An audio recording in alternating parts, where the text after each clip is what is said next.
situation is happening. It could be an intruder in the school building. These are the steps to take in a lockdown for our safety.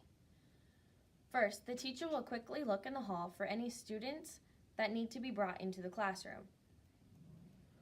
The doors will be locked and the lights will be turned off. The safest place is behind a locked door.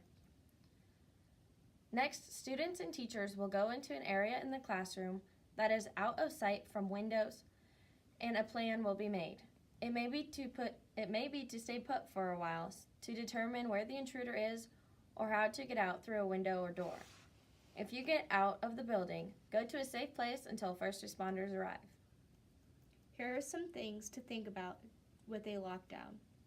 What if you're in the hallway and a lockdown is called? You quickly go to the nearest classroom. What if the room is already locked? You should find a safe place to hide or try to evacuate. What if you're in the bathroom?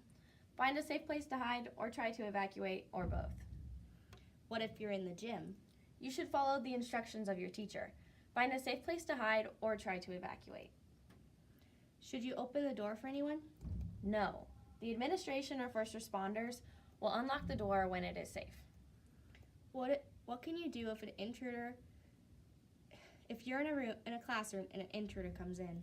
Fight back, throw stuff at him or her, scream, etc. A lockout is called when there is a criminal activity in the area or civil disobedience or even a dangerous animal on school grounds. The outside doors continue to be locked as they always are, and no one is allowed in or out during a lockout. Got a dentist or doctor's appointment during a lockout? Sorry, it may have to be rescheduled. Inside the building, all activities are as usual. Students can go from class to class and follow their regular schedule. Today we are meeting with Chief of Police Mark Duncan to ask him some questions about lockdowns and lockouts. Okay, so how do lockdowns situations differ from lockout situations for you guys? When it comes to law enforcement, we don't act upon what we're told as far as what procedures being enacted at the school. We respond to what we're told is going on. So the school itself will put itself in lockout or lockdown based off of their policies and procedures. Our job is to respond and handle the situation going on here.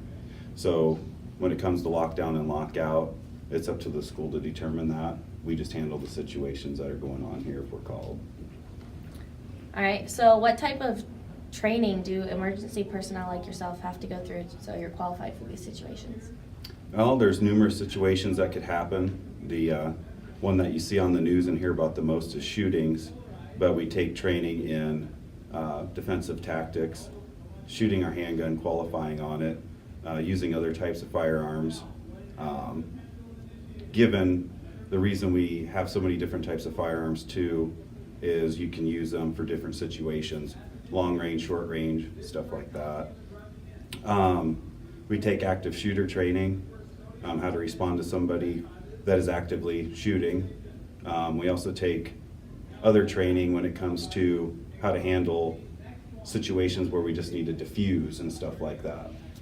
Not everything that we respond to that involves a lockdown or a lockout is necessarily violence. So there's a whole spectrum of issues that happen in any situation, in any building, and we have to be able to respond and try to handle it the best we can. So how are you guys notified when our school goes into a lockdown or a lockout? We can be notified numerous ways. The school can contact us directly, or they can call our dispatch, and dispatch will send us to where we need to go. So how do you let the teachers and students know when the coast is clear? Depending on the situation, what we'd probably do is the school would have the list of students.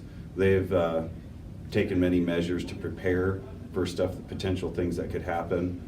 What we would do is check with the school as far as the students that were here who checked in that day, and then it would take some time, but probably go through each student on that list one by one just to make sure everybody's accounted for. Awesome. Sounds good. Thank you. Thank you.